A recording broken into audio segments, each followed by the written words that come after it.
realizou o primeiro frente a frente. Opõe duas das três pessoas que repetem uma candidatura presidencial 5 anos depois. Marisa Matias, socióloga de 44 anos e eurodeputada do Bloco de Esquerda, e Marcelo Rebelo de Sousa, professor de Direito, 72 anos e que foi, como todos sabem, Presidente da República desde 2016 até agora. Determinou o sorteio previamente realizado que a primeira pergunta é para Marisa Matias, assim o último a falar será Marcelo Rebelo de Sousa. Boa noite a ambos e bem-vindos à RTP. Boa noite. Marisa Matias, se o sorteio assim ditou, comecemos por falar de estabilidade política. Marcelo Rebelo de Sousa já disse que conseguiu evitar algumas crises durante o mandato. O que lhe pergunto é, se for eleita, se vai empenhar-se em que António Costa seja Primeiro-Ministro até 2023? Eu creio, e antes de mais boa noite, eu creio que o papel de um Presidente ou de uma Presidente é precisamente contribuir para a estabilidade. E nesta candidatura eu apresento-me também, precisamente, com a ideia de que nós temos neste país as condições para poder ter entendimentos duradouros e estáveis. E, neste caso, refiro-me a entendimentos à esquerda. Acho que há uma composição parlamentar que existe neste momento que nos pode permitir garantir esses entendimentos em áreas tão essenciais para a nossa democracia, como são a questão do Serviço Nacional de Saúde, das leis laborais, enfim, do combate às alterações climáticas, tantas questões de regime, questões estruturais que precisam, de facto, dessa estabilidade política, que eu apresento-me precisamente porque acredito nessa possibilidade. Como sabe, um dos pontos críticos da estabilidade governativa em Portugal é a aprovação do orçamento. Estou a ouvi-la, como muitos em casa seguramente, e a pensar, Marisa Presidente será diferente de Marisa dirigente do Bloco que aprovou o chumbo do Orçamento do Estado? Eu acredito profundamente nesses entendimentos, como lhe disse, nessa possibilidade, entendimentos exigentes e não entendimentos que mantenham bloqueios que nós temos tido, do meu ponto de vista, naquilo que são respostas necessárias à crise. Porque é evidente que nós precisamos, desse ponto de vista, uma resposta mais firme. A crise pandémica veio mostrar que, em relação aos problemas estruturais que já existem, muitos deles foram agravados. Não é que sejam novos, mas houve uma espécie de um destapar desses problemas e nós precisamos, por exemplo, na área da saúde, de um entendimento que garanta não só a contratação de profissionais, a sua estabilidade, poderem responder, porque são eles que nos estão a proteger neste momento, num momento tão difícil, como, por exemplo, também recuperar o essencial da Lei de Bases de Saúde que foi proposto pelo António Arnaud ou pelo João Semedo. Ou, por exemplo, só um outro exemplo, na questão laboral. Era muito importante que pudéssemos ter um entendimento para retirar todas as normas laborais que foram introduzidas pela Troika e que algumas delas ainda não foram desbloqueadas e outras foram agravadas. E agora a resposta à minha pergunta, Marisa Matias, se me permite. Marisa Matias, dirigente do Bloco, esteve na decisão de chumbo do último Orçamento do Estado. Marisa Matias, dirigente do Bloco, e Vou concluir. Marisa Matias, eventual Presidente, vetaria este Orçamento do Estado? Não, claro que não. Não tem nenhuma dimensão inconstitucional, não há nenhuma razão para vetá-lo. E a Marisa, dirigente do Bloco, e a Marisa candidata à presidência, é uma Marisa que acredita em entendimentos. E é sobre eles que eu quero trabalhar e que sempre acreditei, aliás, já há 5 anos, quando me apresentei-me porque havia um instrumento político, que era a geringonça, que eu queria ver representado numa campanha às presidenciais. Neste momento, acho mesmo que há possibilidade para se fazer entendimentos para o futuro e criar essa estabilidade que necessitamos, respondendo de forma real e eficaz aos problemas. E eu acredito também, para concluir e para não deixar nenhuma parte da sua resposta por responder, que a resposta que estamos a ter neste momento à crise é insuficiente. E já foi concreto ao dizer que não vetaria enquanto Presidente do Orçamento do Estado, ainda que o tenha chumbado enquanto membro do Bloco, mas esteve na decisão, esteve obviamente na decisão enquanto dirigente do Bloco de Esquerda. Marcelo Rebelo de Sousa, é missão de um Presidente ser o seguro de vida do Governo, como tantos dizem que o senhor foi ao longo dos últimos 5 anos? Em primeiro lugar, deixo cumprimentá-lo. Boa noite e agradecer à RTP, à SIC e à TVI este mapa muito complicado, mas muito eficiente de debates, que é pioneiro quando se trata de uma candidatura de um Presidente. Depois cumprimentar a senhora deputada e agradecer-lhe o que tem feito por Portugal na Europa, nomeadamente na defesa dos direitos humanos e nas relações externas, e cá dentro, nomeadamente nos cuidadores informais. Sem si não teria havido o Estatuto dos Cuidadores Informais. Resposta: não, um Presidente não tem que ser seguro da existência de um governo, mas tem que ter um fator de estabilidade. O senhor não foi seguro? Eu estava a ouvir a senhora deputada e concordava com o que ela disse quanto à estabilidade. É importante que este governo dure até 2023, concordava com a ideia de que entendimentos são fundamentais e compromissos para a estabilidade da política portuguesa, da vida política portuguesa. Tive pena que não fosse possível no orçamento para este ano haver uma base de sustentação mais alargada, mas acredito que pode existir no orçamento para 22 e 23 à esquerda, uma vez que é a esquerda que no Parlamento foi escolhida pelos eleitores para governar o país. E é à esquerda que compete evitar qualquer crise política no futuro? O Presidente deve lutar pela concretização, pela duração das legislaturas e deve evitar, portanto, crises políticas sempre, mas por maioria de razão. Quando há uma pandemia que dura e quando há uma crise económica e social que se vai aprofundar. Mas o senhor não lhe parece que as sondagens que o colocam destacado como provável vencedor destas eleições são, em boa parte, um benefício de ter sido um amigo da governação do PS, já em segundo governo? Eu não sei o que é isso de sondagens destacadas. A única sondagem costuma dizer-se... Conhece sondagens há muitos anos. Sondagens mais de 60%. só na eleição, no dia da eleição. Eu conheço casos, aconteceu comigo há 5 anos, tinha numa sondagem um mês 62% e tive 52%. Mas concordará comigo que seria a maior surpresa, dizer, isso aí, mas agora, seria a maior surpresa da história eleitoral portuguesa. Mas o eleitorado é livre. O eleitorado é livre. Até o último instante pode fazer as surpresas que quiser. Agora, a questão fundamental não é essa. A questão é, porquê é que se deve ser um fator de estabilidade? Porque esse é o papel do Presidente na Constituição. Eu jurei cumprir e fazer cumprir a Constituição. E o Presidente deve ser um fator de estabilidade. Com este governo, com um futuro governo também de esquerda, com um futuro governo de direita, qualquer que ele seja, com qualquer governo deve ser um fator de estabilidade. O senhor também já disse que está convencido que não haverá crise política pelo menos no próximo ano, mas Marisa Matias, eu gostava de perceber como é que olha globalmente para o mandato de Marcelo Rebelo de Sousa, porque obviamente uma eleição presidencial pressupõe também o que está para trás, particularmente quando há um presidente recandidato. Marcelo Rebelo de Sousa governou de acordo com o que a esquerda esperava ou governou mais no centro-direita e daí tê-lo elegido como seu principal adversário nestas eleições? Bem, eu elejo como principal adversário, porque obviamente uma das razões pelas quais me candidato é porque entendo que no quadro democrático há respostas diferentes e visões diferentes do mundo e obviamente sei perfeitamente que Marcelo Rebelo de Sousa representa uma visão, como toda a sua trajetória política de vida, mais ligada aos partidos da direita e com um programa político daí, como eu represento uma visão do mundo mais ligada à esquerda e só por aí já poderíamos, com base naquilo que temos feito, identificar razões suficientes para me apresentar e para eleger como adversário. De facto, acho que, e já o referi, houve pontos em que nos encontramos e aproveito para referir a questão dos cuidadores informais, que de facto foi uma das minhas grandes bandeiras da campanha de 2015, que ainda não está resolvida, mas que de facto o Presidente Marcelo Rebelo de Sousa deu visibilidade também a esta questão e eu quero que isso fique reconhecido. Mas dizer também que obviamente há toda uma área de intervenção e que eu procuro sistematizar no programa que apresento por diferenciação em relação ao que foi feito, que eu creio que ficámos muito aquém. Na área da saúde e da proteção dos serviços públicos é uma dessas dimensões. Ficamos aquém em termos de Presidente da República? Sim, da instituição acho que o Presidente Marcelo Rebelo de Sousa poderia ter ido muito mais longe. Fazendo o quê, por exemplo? Em relação à saúde pública, em relação ao Serviço Nacional de Saúde, eu assumo por completo aquilo que foi a proposta de António Arnaud e de João Semedo e creio mesmo que o Serviço Nacional de Saúde tem que ser salvo. Estamos a viver uma situação de pandemia que estamos a ser protegidos e que seria muito diferente se estivéssemos nas mãos dos privados, mas felizmente temos tido o Serviço Nacional de Saúde.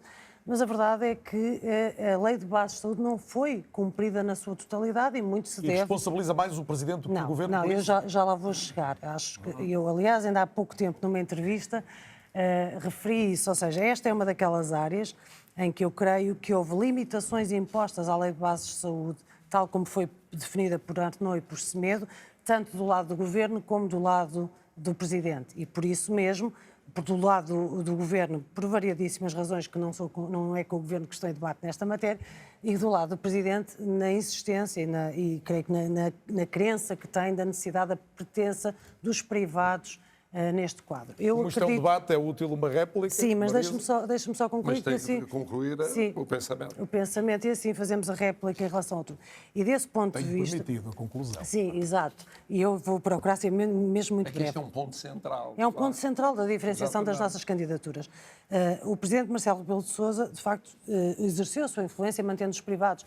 E agora, ainda nos decretos sucessivos e nas medidas relativas ao estado de emergência, nós continuamos a ver os privados, que a Lei de Bases de Saúde prevê que possam ser envolvidos na resposta à crise, e muito bem, mas o que nós vemos na proposta que é apresentada é mediante acordo com os privados, quando devia ser mediante custos, os custos reais dessa prestação de serviços, porque não podemos admitir sequer a ideia de negócio num contexto de crise sanitária e pandémica como aquela que estamos a viver. Quer em termos genéricos da Lei de Bases da Saúde, quer em relação à gestão da pandemia, considera que há uma preocupação excessiva com a participação dos privados. É isto para tornar claro aos olhos de quem nos vê. Sim, obrigada pela síntese. É mesmo isso. E, por outro lado, há, de facto, um desvirtuar daquilo que era o essencial, digamos assim, uma parte essencial da Lei de Bases de Saúde proposta por João Semedo e por António Arruda. A segunda questão, é só duas, para não termos... Para não era estar a última há pouco, Marisa. Não era a última na saúde, desculpe. A segunda questão tem a ver com a questão laboral. Mas permita-me só a réplica na saúde e Talvez vamos à questão à laboral a saúde e seguir. Muito bem. Temos tempo. Muito Podia bem, ajudar-me muito na bem. moderação, mas agora a questão da saúde. Sim, já houve tempo para eu fazer esse papel. O senhor esteve Eu ou também não, ajudei, esteve ou não demasiado preocupado ao longo dos últimos anos em puxar os privados para maior relevância dentro do sistema de saúde? Vamos começar pela saúde. Isso mesmo. Lei de Bases da Saúde. Eu votei a Constituição. Portanto, eu votei o Serviço Nacional de Saúde. Já sou tão velho quanto isto. Votei a Constituição em 1975. E, portanto, como acham os portugueses, esmagadoramente, deve haver uma minoria, que o Serviço Nacional de Saúde é insubstituível e é crucial na saúde em Portugal. Quer a esquerda, quer a direita, acha isso. A direita mais agora, A porventura? direita é social. Há uma direita liberal muito pequenina, mas a direita social revê-se também no Serviço Nacional de Saúde, no dia-a-dia. Bom, quando veio a Lei de Base, e há que dizer que o Bloco de Esquerda teve um papel importantíssimo na Lei de Base da Saúde, houve um acordo total em relação a praticamente toda a lei. A lei dá centralidade ao Serviço Nacional de Saúde, portanto foi pacífico. Ficou um ponto apenas, um ponto, para negociação no fim, que era as parcerias público-privadas. Quer dizer, naquilo que é público, quando o público não pode fazer, como é que é contrato ou não com privados, em que condições. Foi uma negociação que houve que fazer com o Bloco de Esquerda primeiro, depois com o PCP, intermediada pelo Governo. Estávamos em vésperas do 10 de junho em Porto Alegre, eu ao telefone permanentemente, falando com elementos importantes do Bloco de Esquerda. O nosso tempo não é eterno, só quero alertar para isso. Historiou a questão. Não, mas eu lá vou, mas é que é importante, qual é o seu ponto de vista explicar. O meu ponto de vista está nisso, que é o seguinte, e chegou-se, por proposta do Bloco de Esquerda, bem, a uma solução, que está na base 6ª, número 1, na base 25ª, número 1, que é o que é público é gerido para público. Excepcionalmente, a título precário, temporário, pode haver contratação, as convenções, por exemplo, contratação ao acordo com privados, com sociais ou profissionais independentes, no caso de necessidade comprovada. Ficou isso lá. Portanto, nem ficou a proibição, porque era um bocadinho excessiva se houvesse uma emergência, e há em certas áreas de prestação de cuidados de saúde. Tem acontecido. Bom, nem havia a imposição e uma abertura total. Era uma diferença muito grande em relação à lei anterior. Por isso, os partidos à direita votaram contra. Quem votou a favor? Os partidos de esquerda. Eu promulguei. Chegou esse acordo. E chegou-se ao acordo até no artigo 3º, número 1, introdutório à lei, que diz: cessará a vigência da lei sobre parcerias público-privadas na saúde se e quando, dentro de 180 dias, vier uma nova lei sobre a matéria. Bom, temos mais assuntos, onde é que temos surge quase o meio debate problema? esgotado, eu só quero Onde é que lembrar surge isto. o problema? Na aplicação da lei. O Governo elabora o Decreto-Lei número 2320 de 22 de maio de 2020, que, ao abrigo da base 6ª da Lei de Bases da Saúde, prevê, embora em termos muito limitativos, as chamadas parcerias de gestão na área da saúde. E o Bloco de Esquerda levanta a questão faz o diploma ir ao Parlamento, como aliás o PCP também, e o PST por razões opostas, porque achava que era demasiado restritivo.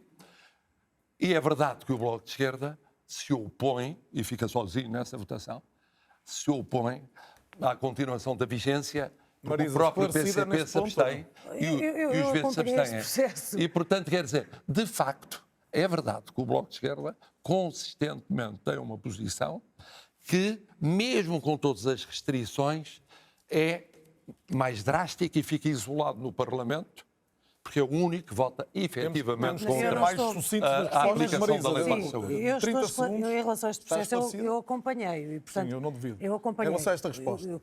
O que eu estava a referir-me era à posição pública, política de cada um de nós. É verdade que Marcelo Rebelo de Sousa não votou o Serviço Nacional de Saúde, porque não estava presente, mas é verdade também que o PSD votou contra o Serviço Nacional de Saúde. E também é verdade que este debate é mais um debate político que de outra natureza. Eu não sou, nem me oponho, eu não estou a falar aqui do Bloco de Esquerda ou da posição ou das negociações do Bloco de Esquerda.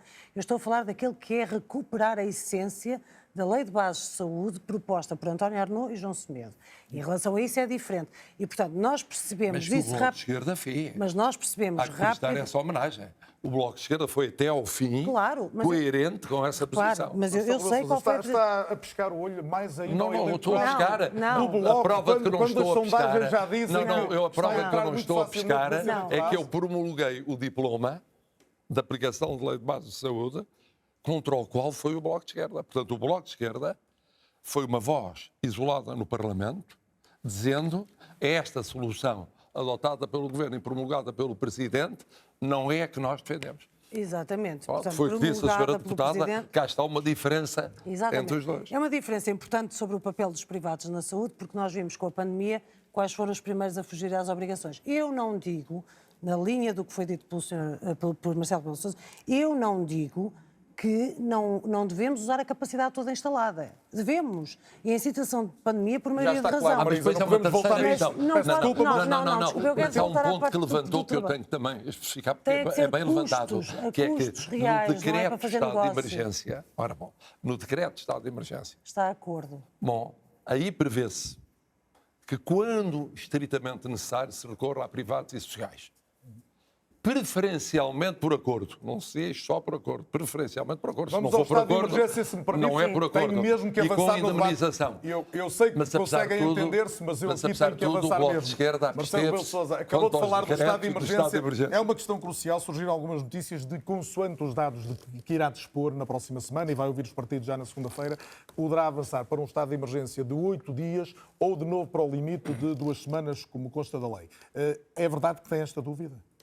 É verdade que, não, mais do que a dúvida, eu me inclino para 8 dias apenas. E porquê? Tem a ver com a campanha também? Não, não tem nada a ver com a campanha. É o seguinte, não há dados suficientes relativamente ao período de Natal. Há dados que são contraditórios. Por exemplo, os dados de há 2 dias e há 3 dias são muito elevados. Os dados, porquê? Porque houve Os pontos. de hoje são menos, porque há pontos. mas também é normal que não haja um reporte tão grande. Houve pontos consecutivos e não houve testes. Mas durante o período da ponte de Natal, não houve testes. Mas já temos uma subida e clara do número agora, de casos. nesta ponte, também não há testes. Portanto, o que é que isto significa? Só é possível ter uma reunião com os especialistas dia 12. Mas não é possível criar um vazio.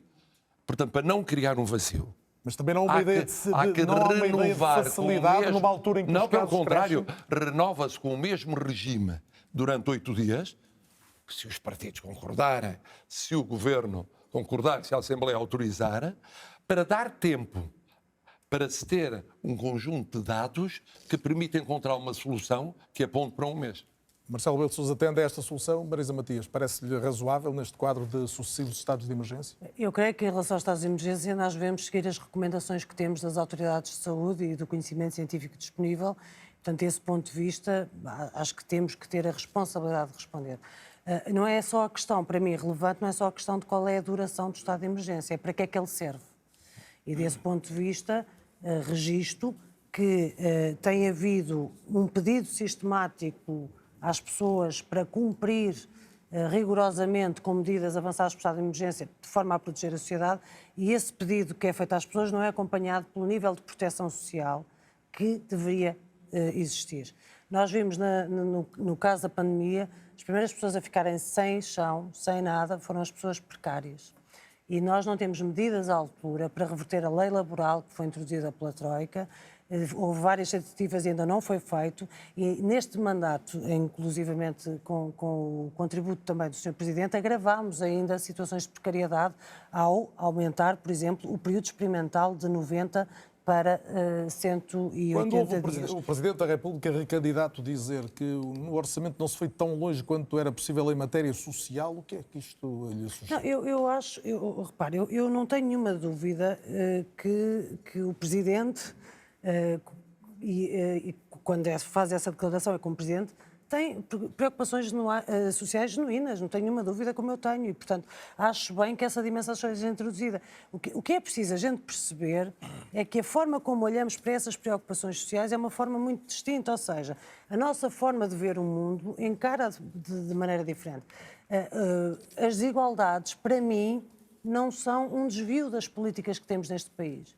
Para mim, as desigualdades são o centro das políticas que temos tido. São a regra, não são a exceção. Desigualdade é quando, por exemplo, em Portugal, um gestor de uma empresa pode ganhar 90 vezes o salário do trabalhador. Desigualdade é quando há uma percentagem de quase metade dos trabalhadores que não consegue ter dinheiro suficiente e que muitos deles não conseguem sair da pobreza. Desigualdade é quando, por exemplo, o administrador de um banco que é afastado desse banco pode ganhar uma pensão de reforma de 170 mil euros por mês, como foi o caso de Jardim Gonçalves. Desigualdade são as portas giratórias. E desse ponto de vista, o modelo de combate às desigualdades, o meu, prevê acabar com o sistema de privilégios. Prevê, de facto, uma justiça na economia, na sociedade, um modelo de redistribuição, mas que permita às pessoas não estarem permanentemente numa situação em que não conseguem sair da pobreza e da desigualdade. Sente esta responsabilidade por um país hoje mais desigual do que há 5 anos ou foram as circunstâncias, o contexto até internacional? Está mais desigual com a pandemia.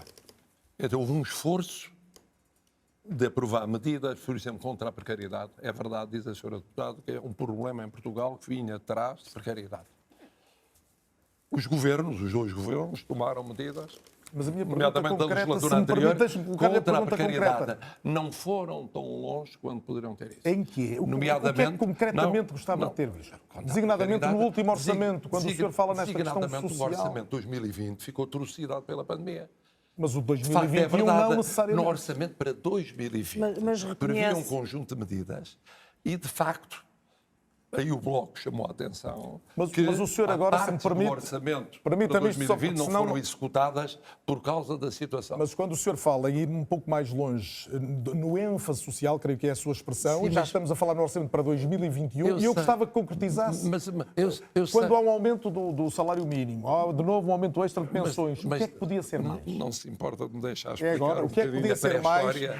Não me Não posso importa. deixar, faltam 7 minutos e meio para acabar o debate, só quero lembrar isto. 7 minutos. É verdade, o tempo voa. Bom, então, muito rapidamente, eu diria o seguinte. Havia precariedade, houve medidas contra a precariedade, não se foi tão longe quanto era possível, uma parte pela pandemia, outra parte pela não execução do orçamento para 2020. Para 2021, há uma parte de medidas sociais que está coberta, há outra parte que não está suficientemente coberta. Concretamente, um exemplo. Por exemplo, o que acontece é o seguinte, o layoff é uma solução que é adotada para tentar aguentar emprego. Mas depois, é preciso saber, e depois do layoff, porque a última versão pós-layoff, se quiser layoff 2, layoff 3, abrangeu menos trabalhadores. Aumentou o número de desempregados. E isso podia constar do documento, na sua opinião? E o que acontece é que, além disso, há que se prever, não apenas em termos de precariedade, a estabilidade do emprego, mas a criação de emprego. É fundamental a criação de emprego. Logo, eu entendo que algumas propostas que foram apresentadas, não foram aprovadas no orçamento para 2021, da natureza social, teriam, num ponto ou noutro, sido importantes para uma recuperação social que é fundamental. Estamos no arranque da presidência portuguesa da União Europeia e temos aqui esta questão da nomeação do procurador José Guerra. O senhor considera isso um fenómeno político relativamente comum ou há gravidade no facto de Portugal ter enviado informação errada sobre um procurador que indicou, em contrário à primeira escolha que tinha sido feita por um comitê independente? Ora bom, eu, do que pude apurar, porque eu não pude ouvir a entrevista da Sra. Ministra da Justiça. Mais ou menos Desvalorizou informaram-me no essencial e quando eu considera a cheguei aqui, responsabilidade dos serviços. Bom, responsabilidade dos serviços. Mas o que é que correu mal? É verdade, diz a Sra. Ministra, é uma nota interna.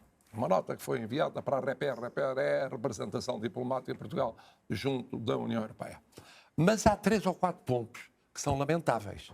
Primeiro, atribuir uma qualidade que a pessoa não tem. É um pouco como dizer que é professor catedrático, que é apenas doutorado.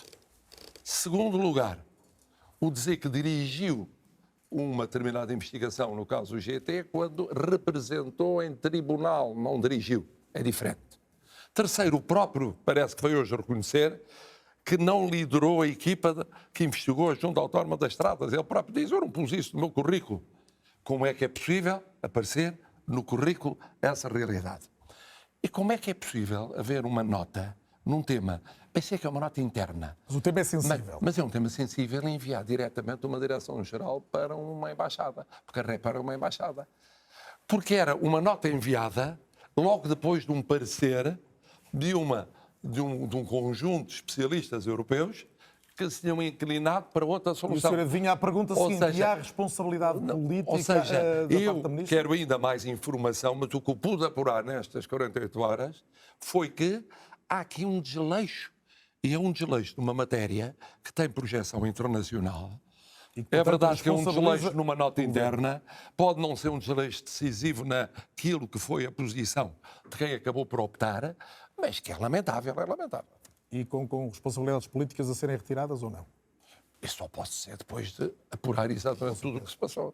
Esclarecido. Marisa Matias, até porque conhece bem o contexto europeu, o quanto é que pesa esta circunstância, até em termos do prestígio de Portugal no arranque da presidência e, sobretudo, qual a gravidade que vê no assunto em si? É, obviamente, uma situação muito grave. Eu também não pude assistir, pelas mesmas razões, à entrevista da Sra. Ministra da Justiça, porque estávamos os dois já aqui, mas é, obviamente, muito grave. Não consigo encontrar nenhuma razão para se mentir em currículos. A única razão é para ser apanhado, porque, inevitavelmente, é o que vai acontecer. Acho que é preciso...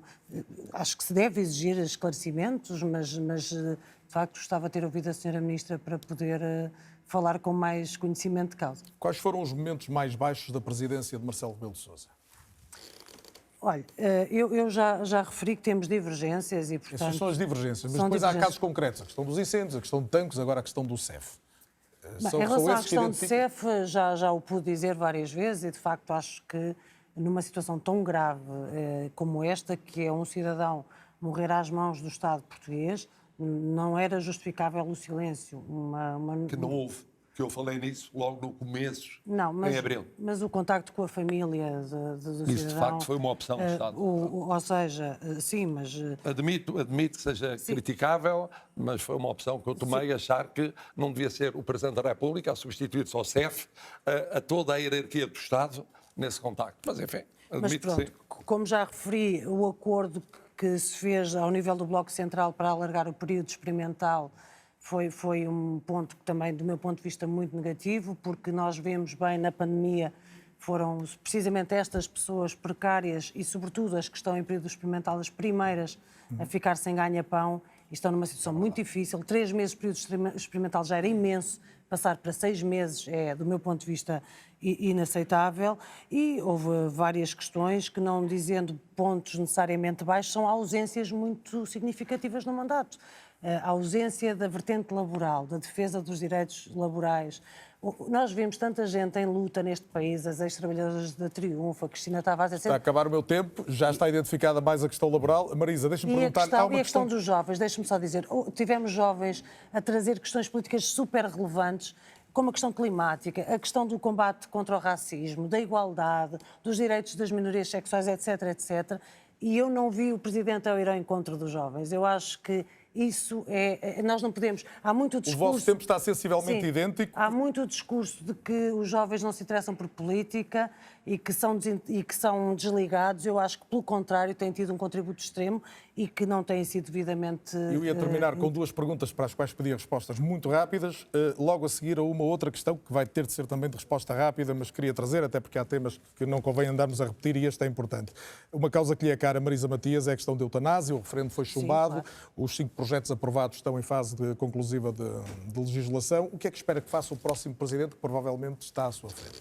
Sim, eu acho que muito provavelmente o Presidente próximo está à minha frente e acho que essa é uma questão que não é tabu, que não é de menos importância, é qual é o peso de cada uma das Espera que nossas ele promulgue propostas. pura e simplesmente. Bem, nós já tivemos em questões desta natureza posições muito diferentes, tivemos em relação ao aborto, já podemos falar sobre Não isso. podemos historiar. Não, Não mas a tenho história é só porque é uma questão muito relevante. Nessa altura, quando tivemos em posições diferentes, avançava-se com o fantasma de uma ameaça que não se veio a cumprir. Eu fui a favor da despenalização, o Presidente não foi, e o que aconteceu foi que, ao fim destes anos, depois da aprovação da despenalização, eu acho que deve facilmente reconhecer o que se ganhou em saúde pública, na redução das interrupções involuntárias, etc., das interrupções voluntárias.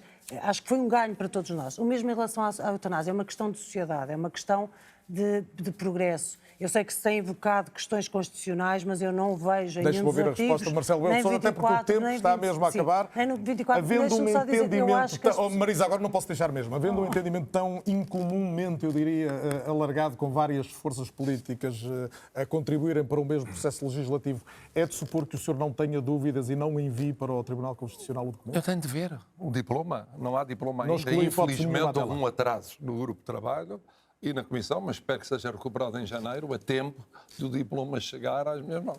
Últimas perguntas, 2 para cada um, respostas em 10 segundos se possível. Marcelo Rebelo de Sousa, se não fosse candidato, admitia votar numa pessoa como Marisa Matias? Se eu não fosse candidato, nunca pensei nisso, depende dos outros candidatos. Eu sou suspeito, tenho uma simpatia pessoal e política por várias das causas pelas quais ela lutou. Foi claro isso. Mas teria de comparar com os outros candidatos. E a Marisa Matias, em algum cenário poderia votar Marcelo Rebelo de Sousa? Numa eventual segunda volta, por exemplo? num cenário. Nos outros penso que não. Não, acho que respeito muito o trabalho que foi feito e quero deixar isso claro, mas acho que temos visões do mundo bastante diferentes, mas obviamente neste contexto de eleição há um cenário que eu acho que não vamos chegar lá e, portanto, não vale a pena falar de hipóteses. Mas nesse cenário que eu estou a pensar e penso que todos em casa, a Marisa já Sim. equacionaria esse cenário de votar Marcelo. Mesmo última pergunta, já estou para lá do tempo que me deram. Marcelo Rebelo de Sousa, repescando uma expressão histórica das presidenciais portuguesas, admite que haja no PSD e no CDS quem tome sais de frutos para votar em si? Sabe que as eleições são assim. Nós às vezes encontramos a pessoa ideal, o candidato ideal, ou o partido ideal, num determinado momento, normalmente vota-se no possível, dentro daquilo que existe.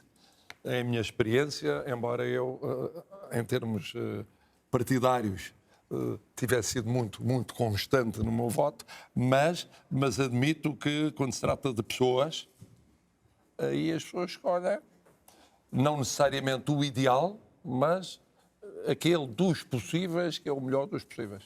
Marisa Matias teve mais de 10% há 5 anos. Se tiver bastante menos, e algumas sondagens dizem isso, é o fim de qualquer hipótese de vir a ser líder, coordenadora do Bloco? Eu não estou a disputar a liderança do Bloco, acho que ela está muito bem entregue. O que eu acho é que não é indiferente o resultado que se tem nas eleições. Se eu há 5 anos, com o resultado que tive, pude dar continuidade à luta pelos cuidadores informais e esse resultado expressivo foi importante para ajudar nessa luta, as pessoas sabem que se eu tiver uma boa expressão eleitoral poderei dar luta no dia a seguir como vou dar às questões que apresento como essenciais. Marisa Matias, Marcelo Rebelo de Sousa, vamos encontrar-nos mais vezes. Tratamos uma série de assuntos, obviamente, muitos outros haveria para tratar.